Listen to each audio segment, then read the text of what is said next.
Welcome, weary traveler. You've stumbled into the entity's realm. Now sit down by the campfire and listen close to the story of the Wraith.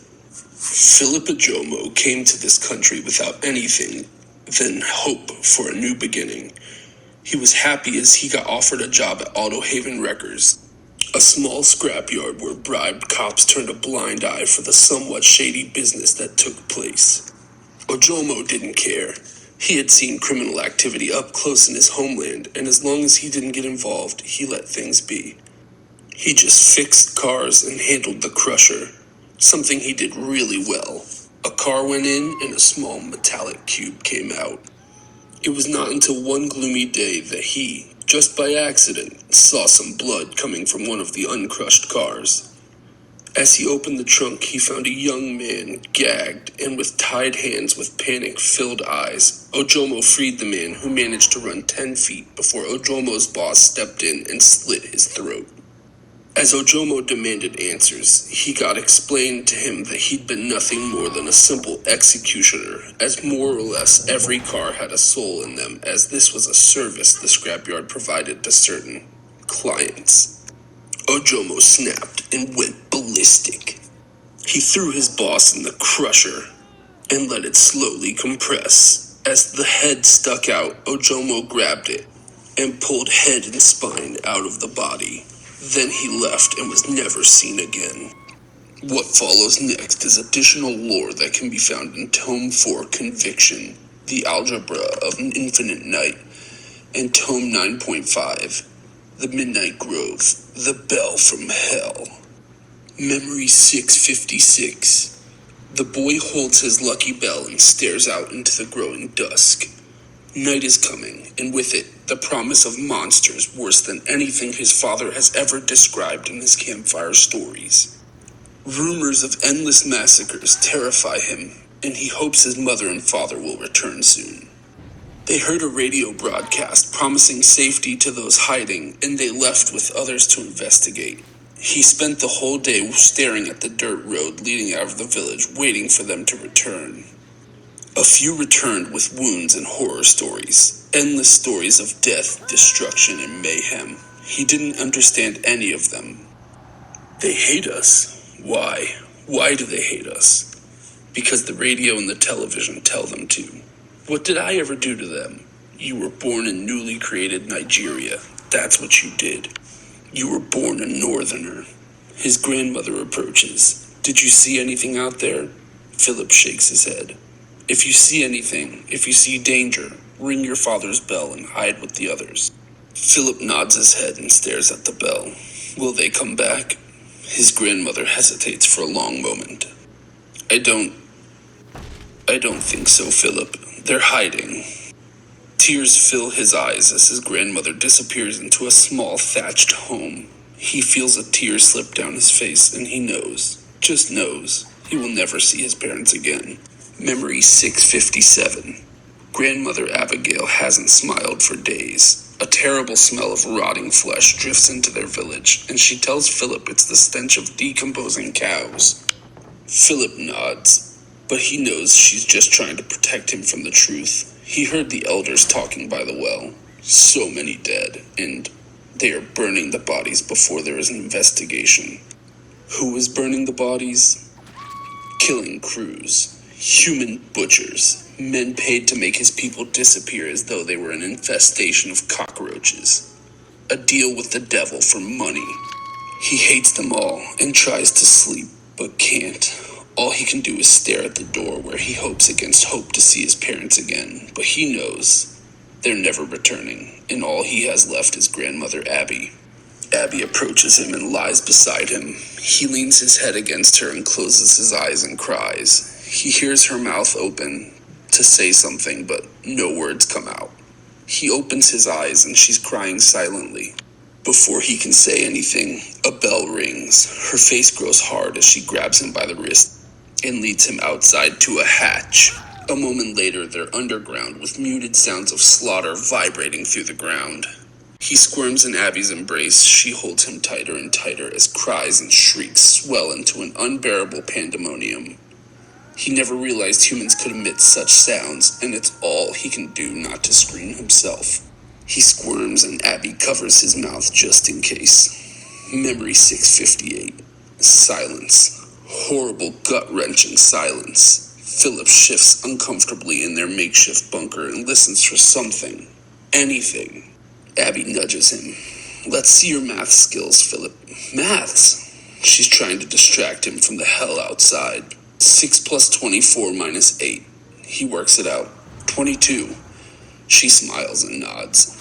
She levels another challenge, and another. He answers with growing tears in his eyes. She touches his face. Don't think about what is happening outside. Listen to my words and play the game. He nods and tries his best to work out her challenges. But he can't help but think about his mother, his father. They said maths would help strengthen his brain, make him good in school, give him all kinds of opportunities his father never had. His father. He'll never do maths with him again, never play chess with him again, or hear his stories. And why? Because of men who take money to do the devil's work. Abby nudges him. Philip asks her to repeat the challenge just as the cry of a toddler rips through the silence. He instantly looks to his grandmother. Her eyes go wide as she stands and approaches the ladder. Philip runs to her and grabs her hand. Don't go. Please. Please. She hesitates, staring at the hatch above. I cannot leave the boy out there alone. Philip nods and wants to hold her soft, wrinkled hand forever. But he lets go and watches her as she bravely ascends the ladder and disappears into the scorching day. Memory 659. Hours, days, weeks.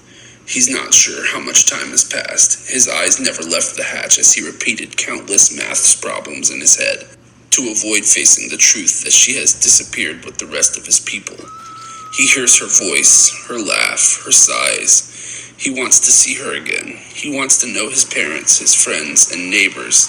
He wants to see them all, but he knows his life will never be the same again, and he would rather be dead than live without him. He closes his eyes and ascends into the cool night. The smell of rotting humanity instantly assaults his senses. Reminds him of roadkill left in the sun for days, only worse. He searches the moonlit ground and soon finds his father's bell by the charred remains of a body. What happened? You were supposed to keep a lookout. You were supposed to warn us.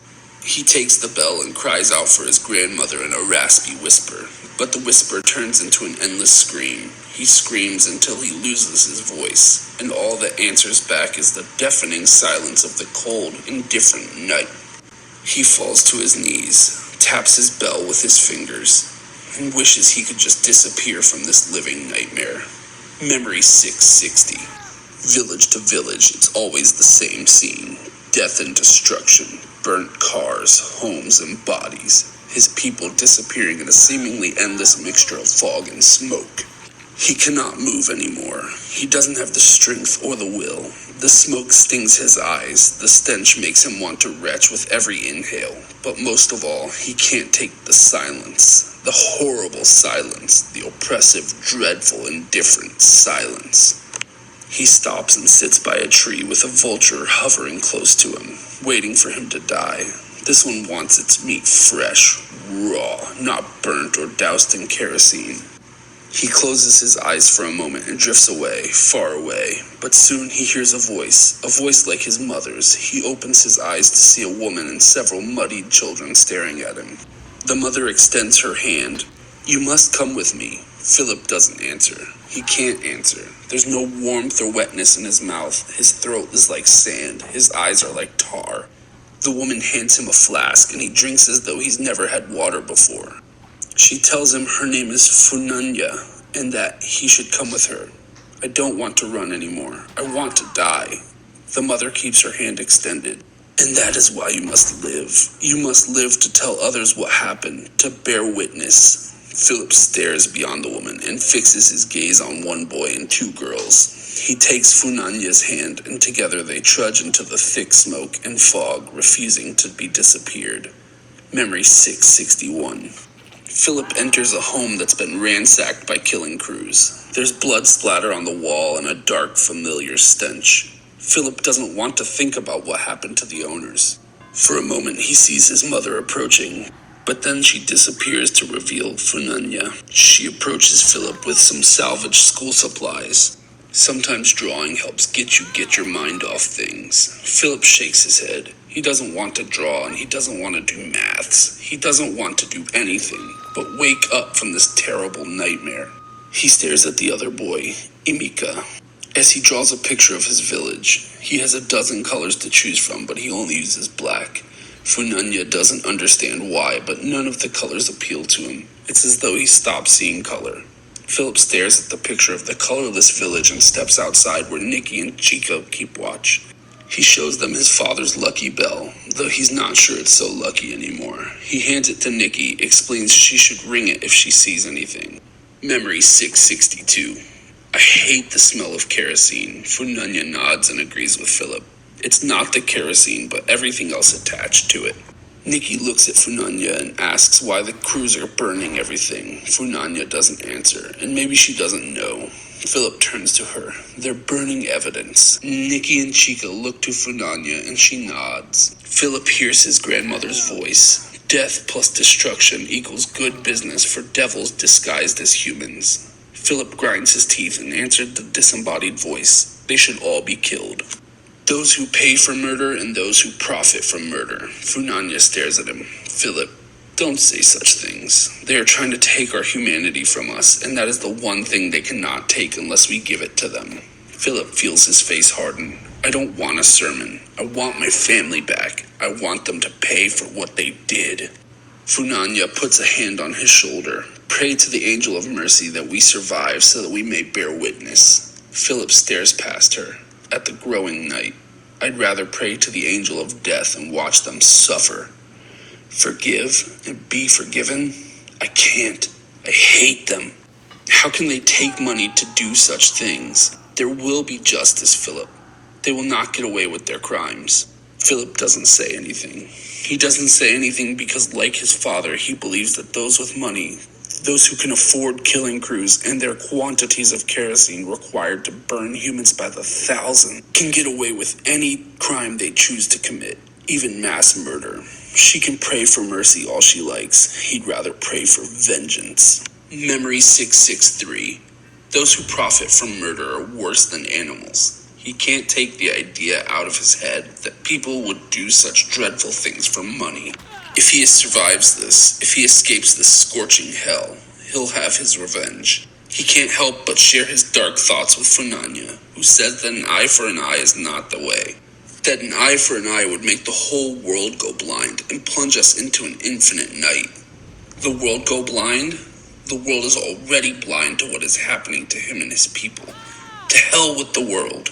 The world doesn't care. All this unrest and destruction was meant to happen. It was a mathematical formula to divide and conquer and rob his country of its beloved resources. He heard the elders say this 100 times. Funanya gives him more wise words from dead leaders, and he stops talking about revenge. For a moment, he thinks maybe she's right. Maybe revenge is not the solution. Maybe the world will one day wake up from its slumbering indifference and help his people. Memory 664. Nikki hands Philip back his bell in the dark night. It's his turn to watch for killing crews, but he hasn't slept in days and his eyelids are stones. He holds his bell close to his heart, and for a moment, just a moment, he closes his eyes. Just for one moment. He awakens in the heat of the morning with a start and a terrible feeling. He vaults to his feet and searches for his new friends. He finds one, pieces of one, of another. He's not sure. He heard someone moaning. He searches and finds Funanya, not dead but dying, sliced at every tendon, writhing in agony, covered in something golden. Honey. They poured honey over her, and a million tiny black things swarm, drown, gorge on the gold and crimson streams dripping from her open wounds. The ants are crawling under her skin and eating her alive. He kneels beside her and tries to swap them away, but it's no use. They're everywhere. Funanya whimpers and sputters blood as she tries to speak, but her tongue is missing, and all that issues a terrible rattling noise. Philip kneels before her, and he doesn't know what to say or do. I fell asleep. I'm sorry. So sorry. But sorry doesn't put her back together again.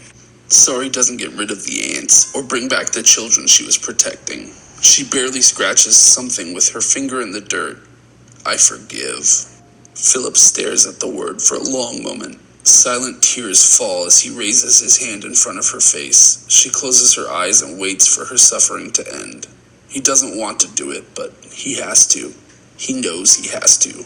He closes his eyes and lowers his hand over her mouth and nose, and for a moment, just a moment, he becomes her angel of mercy. Memory 665. Philip enters another decimated village under the cover of darkness and sees a crew. A killing crew. Maybe the very ones who killed his guardian. Maybe the very ones who killed his grandmother, his parents. No hell is good enough for these demons who would take money to disappear people. They're cooking something by a fire, laughing and making jokes at the expense of those who they butchered.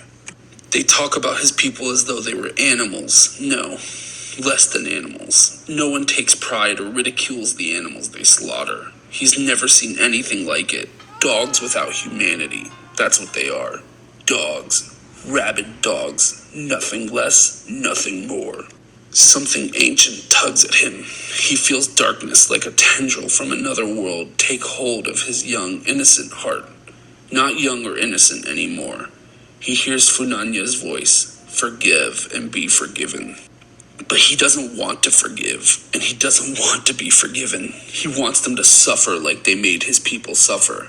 He wants them to suffer for taking everything from him. He hears his grandmother's voice. She's trying to distract him from his dark thoughts of revenge with infinite maths problems, but over her voice is the raging, maddening heartbeat of his hate. Her voice screams out equations and challenges, but he glares at the men. He feels kerosene coursing through his veins, and he's ready to explode. An eye for an eye, and the whole world plunges into infinite night. Good. Philip noticed the guns by the jeep. He could grab one and shoot them all, but he's never used a gun before and they'd probably run away. He could find a knife or a machete, but these dogs would overpower him. Just walk away, Philip. Never look back. It's your duty to survive and bear witness. He ignores the voices in his head and only wants one thing. He wants them to suffer and disappear. He wants to, yes, take their kerosene and make them disappear the same way they made his friends and family disappear, in a swirl of smoke. And for a moment, just a moment, he's the angel of death sweeping through the infinite night. And finally, Tome 9.5, The Midnight Grove, The Bell from Hell. Welcome one, welcome all, to the only place in town to get a story and a coffee. I can tell you where the coffee comes from, but please don't ask me where the stories and characters come from, because I basically have no clue. Some say it's the aroma of freshly brewed coffee that inspires me. Others say I'm able to tap into the endless memory streams pouring out of the infinite kettle that is the multiverse. I think it's a little bit of both. This one comes from the grains I observed at the bottom of my espresso cup a few days ago. It kind of resembled a bell, and so I'm calling this one the Bell from Hell. Toby and his sister Tina were always up to no good, and this time they snuck into the old, overgrown junkyard that many claimed was haunted. Despite the rumors, the teens played in the rusty wrecks, honking horns, kicking windshields, and of course, scaring each other to hell. "It's fun here," Toby said. "It is," Tina agreed. As the night wore on, Toby hid in the trunk of an old sedan with the intention of scaring his sister. But Tina followed a trail he unwittingly left and scared him instead. Toby cursed, and Tina ran off, promising she would get him again. She quickly rushed into the old compactor and hid in a half-squashed station wagon filled with a strange black fog. That's odd, she thought, and didn't think anything more of it. But she probably should have thought a little bit more of it, since strange black fog isn't exactly an omen, as you know from my previous stories. Anyhow, Tina waited patiently in the back seat. When an hour passed, she began to worry. Slowly, she craned her head to peek outside the window when Toby slammed the station. Tina jumped out of her skin, hitting her head against the ceiling of a half-crumpled car. Toby can't help but laugh, and as he laughed, he looked down into the churning black fog and saw a bell. A strange-looking iron bell, unlike anything he'd ever seen before. "Will you look at this?" he said, holding up the bell, examining the craftsmanship. Then he grabbed a stick from the ground and clanged the bell stupidly. Clang, clang, clang. The ominous ring echoed through the abandoned junkyard as the black fog thickened and swirled around them. But before they could say anything about the strange fog, the compactor came to life. Tina felt her heart drop into the pit of her stomach, and she screamed in horror. Toby dropped the bell, grabbed her hands, and yanked her out just in time. Breathlessly, they watched the station wagon as it creaked and groaned and shattered into scrap. There was a long, tense silence as they wondered what had given sudden power to the otherwise rusted and broken compactor. Just then, the bell rang again, this time behind them. Tina exchanged a look with Toby and swallowed a growing thickness in her throat. They turned slowly to face nothing. Absolutely nothing. Nothing but the swirling fog. It was probably just their imaginations. Or was it? For just as they released a collective sigh, the bell rang once again, and something suddenly materialized out of the fog. Within moments, they were face to face with a Wraith. The Wraith grabbed Toby by the neck with one arm and lifted him into the silvery moonlight, his feet dangling, his arms flailing, his lips quivering with fear. Tina gasped and stumbled back to her haunches. The Wraith smashed Toby against the ground with a powerful thud. He raised a rusted wheel wrench and proceeded to bludgeon his head to scrap, blood and gore splattering everywhere. Just then, the Wraith turned to face Tina, with his creepy bell and dead eyes covered in her brother's warm blood. Tina screamed until her lungs gave out and waited for the bell to toll. Now, what the siblings didn't realize was that they had entered a kind of dimensional pocket that had brought them to another world. See, there are these pockets, or holes in the world, that lead to all kinds of dark places. Places that defy reality. Dark places that make all our combined depictions of hell seem like a flower garden. But that's another story for another dark and creepy night. Let's just say that for Toby and Tina, death was not an escape. And that's the Wraith, aka Philip Ojomo. Please let me know who you're excited to hear about next in the comments below, and until next time, I'll see you in the fog.